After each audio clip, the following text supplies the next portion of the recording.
Good morning student. MG Rathi की book का हम क्वेश्चन नंबर 4 करने जा रहे हैं। इस क्वेश्चन में भी हमें यही दिया है कि आप सबसे पहले जनरल एंट्री बनाएंगे और उस जनरल एंट्री की हेल्प से आप बनाएंगे लेजर।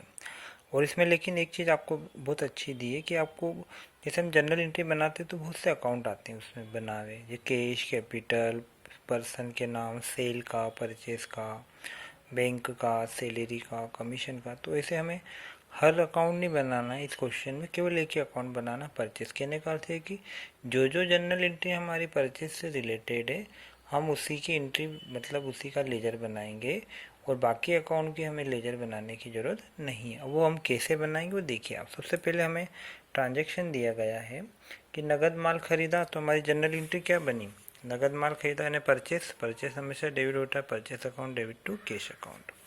अब उसके बाद में फिर हमें दिया है सेकेंड नंबर कि तपन नामक एक पर्सन है, उससे हमने उधार माल खरीदा, तो जनरल एंट्री क्या बनेगी, परचेस अकाउंट डेबिट टू तपन। क्योंकि हमारा रूल ये होता है चाहे हम नगद खरीदे या उधार, हमेशा परचेस क्या होता है, डेबिट होता है। फिर हमें दिया है माल का हरण किया, withdrew goods for personal use, personal काम के लिए माल निकाला, तो ये क्या हो गया हमारा ड्राइंग। और ड्राइंग क्या होता है, हमेशा डेबिट होता है, तो drawings account debit to goods account हम इसको लिख सकते हैं। अब उसके बाद में फिर हम जो है आगे हमें दिया है माल फ्री सैंपल के रूप में बांटा, तो फ्री सैंपल बांटना क्या, बिजनेस का लॉस है, all loss will be debited. तो यहाँ पे हमने रूल नंबर 3 के अनुसार फ्री सैंपल जो बांटे उसको डेबिट कराए। और क्या गया फ्री सैंपल में, आता है तो डेबिट हो जाता है तो क्रेडिट, तो हमारा माल गया है तो टू गुड्स अकाउंट भी लिख सकते हो या टू परचेस अकाउंट भी लिख सकते हैं। कौन सा माल गया, जो खरीदा था वो। फिर उसके बाद में हमें दिया है कि अग्नि से माल नष्ट हुआ, गुड्स लॉस्ट बाय फायर, तो हमारा ये भी लॉस है क्योंकि ना वो खुद ही बता रहे लॉस हुआ है, आग लगी बिजनेस में, उसमें माल जलकर नष्ट हो गया है, तो lost by fire account debit to purchase account या गुड्स अकाउंट, दोनों आप लिख सकते हैं, दोनों सही हो जाएंगे। तो ये बनी हमारी जनरलिटी। अब इसकी लेजर हम कैसे बनाएंगे वो आप देखिएगा। लेजर बनाने के लिए हमने क्या किया है, सबसे पहले ऊपर हेडिंग लिख दी है लेजर परचेस अकाउंट। अब उसके बाद में हमें जनरल एंट्री हमें जो दी है उसके आपके सामने जनरल एंट्री भी रखी हुई है। अब इसको देखना, सबसे पहले इसमें हमने देखा जनरल एंट्री हमारी purchase account debit to cash, तो हम कौन सा अकाउंट बना रहे हैं, परचेस, तो परचेस के अपोजिट में क्या आ रहा है, कैश हो रहा है, ये पहला अपोजिट। कैश क्या हो रहा है हमारा, क्रेडिट, तो हम इसको कर देंगे यहाँ पर डेबिट, जैसे हमने यहाँ पे किया है। ओके, ये हो गई हमारी पहली एंट्री। अब हमने यहाँ पर कोई कैश अकाउंट बनाने की जरूरत नहीं, परचेस ही बनाने का बोला तो फिर परचेस बनाए, कैश बनाने की जरूरत नहीं है। अब उसके बाद में फिर हमारी सेकेंड नंबर जनरल एंट्री आप देखेंगे, परचेस अकाउंट डेबिट टू तपन, तो इसमें हमें दो अकाउंट बनाना है, एक परचेस का एक तपन का, तो परचेस तो ऑलरेडी बना हुआ है, दोबारा हमें बनाने की जरूरत या उसके कॉलम बनाने की जरूरत नहीं, तपन का हमें बनाना नहीं, क्यों, क्योंकि हमें परचेस ही बोला है बनाने को। तो यहाँ पर हमने इसकी क्रॉस एंट्री करी, परचेस के अपोजिट में क्या आ रहा है, तपन, तपन क्या हो रहा है हमारा, क्रेडिट हो रहा है, तो तपन को कर देंगे हम डेबिट टू तपन। ठीक है। अब उसके बाद फिर हमें आगे का दिया है drawings account debit to goods या परचेस। ठीक है, तो हमने इसके ड्राइंग परचेस के अपोजिट में क्या आ रहा है, ड्राइंग्स आ रहा है पहला, ड्राइंग्स क्या हो रहा है, डेबिट हो रहा है, तो इसको हम इसका अपोजिट कर देंगे क्रेडिट, मतलब हम ड्राइंग को कहाँ लिखेंगे, क्रेडिट में, बाय ड्राइंग्स अकाउंट। ठीक है। उसके बाद में फिर हमारी अगली entry loss by fire debit to purchase, तो परचेस के अपोजिट में क्या आ रहा है, पहला अपोजिट देखा लॉस बाय फायर, ये क्या हो रहा है, डेबिट, तो इसमें हम कर देंगे इसका अपोजिट क्रेडिट, मतलब हमारी एंट्री क्या बनी, by loss by fire account. उसके बाद में फिर free sample debit to purchase account.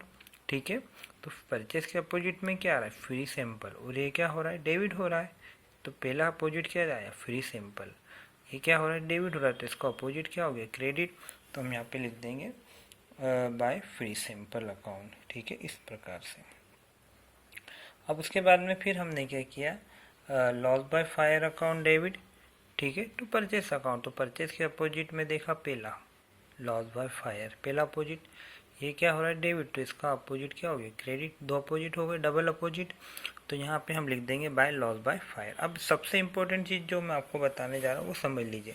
आप सभी ने तराजू देखा होगा, तो तराजू को हम तोलने के लिए क्या करते हैं, उसके दोनों पलड़ों को हम बराबर करते हैं, यानी एक में यदि वजन कम है तो हम उधर बढ़ाते हैं, और कब तक बढ़ाते जाते हैं, जब तक दोनों हमारे तराजू के पलड़े बराबर नहीं हो जाते हैं। तो वही चीज़ हमें यहाँ करना है, इसको हम बोलते हैं संतुलन बनाना, बैलेंसिंग करना। अब कैसे किया, देखिए हमने इधर इस अकाउंट को भी हमें बैलेंस करना सीखना है। कैसे करेंगे हम, इधर का टोटल हमारा आ रहा है 30,000 और 15,000, 45,000। फिर उसके बाद में हमने इसको रफ में टोटल करना है। सबसे पहले इधर का टोटल आ रहा है 2,000, 3,000, कितने हो गए 5,000 और 4,000 मिला के 9,000। तो इधर का टोटल हमारा 45,000 ज़्यादा, इधर का टोटल 9,000 हमारा कम है तीनों का, ठीक है। तो अब हम क्या करेंगे, जब इधर 45 है तो इधर भी कितना करेंगे 45, इसको बराबर करना है, संतुलन बनाना है। तो जिधर कम है हम उधर मिलाते हैं। तो यहाँ पर हम ये सारे ट्रांजेक्शन कौन से मंथ के कर रहे हैं, जनवरी। तो जनवरी की लास्ट डेट हमने लिखी जनवरी 31। हम क्रेडिट में है, कम है, तो क्रेडिट में के जो भी लिखते हैं किसके साथ लिखते हैं, बाय के साथ। तो बाय बैलेंस सी डी, सी का मतलब होता है कैरिड और डी का मतलब होता है डाउन। कैरिड डाउन मतलब लाए, ठीक है। कितने रुपए लाए यहाँ पे 36,000। तब जब 36,000 हमने यहाँ मिला दिए तो हमारे दोनों साइड का टोटल क्या हो गया, बराबर हो गया। 45,000 रुपये इधर, अब 45,000 रुपये इधर। अब आप देखेंगे कि यहाँ पे 45 मैंने लिखा है और यहाँ पे लिखा है। अब इतनी जगह अब हमारी खाली है, तो हमें दोनों जो है दोनों साइड के टोटल एक दूसरे के आमने सामने आना चाहिए। फिर जनवरी के बाद नेक्स्ट मंथ कौन सा आता है, फरवरी आता है। तो अब हम क्या करेंगे कि इस साइड हमने कैरी डाउन किया है, तो इसका अपोजिट साइड मतलब इस साइड हम इसे लिखेंगे ब्रॉट डाउन। हिंदी में हम बोलते हैं लेकर आए, ठीक है। ब्रॉड मीन्स लेकर आना, बी मतलब ब्रॉट और डी मतलब डाउन। ब्रॉड डाउन मतलब हम इसको लेकर आए। कहाँ से लेकर आए, यहाँ से लेकर आए 36,000 रुपये। तो हम यहाँ पे लिखेंगे डेट के कॉलम में फरवरी 1, ये डेबिट में काम कर रहे हैं हम, तो टोटल के नीचे टू बैलेंस बी डी 36,000 रुपये। और इस तरीके से हम इसको बोलते हैं खातों का संतुलन बनाना, ठीक है, खातों की बैलेंसिंग करना। तो आप इस वीडियो को 2 से 3 बार अच्छे से देखेंगे तो आपको बहुत अच्छे से ये सारे कॉन्सेप्ट समझ में आ जाएंगे।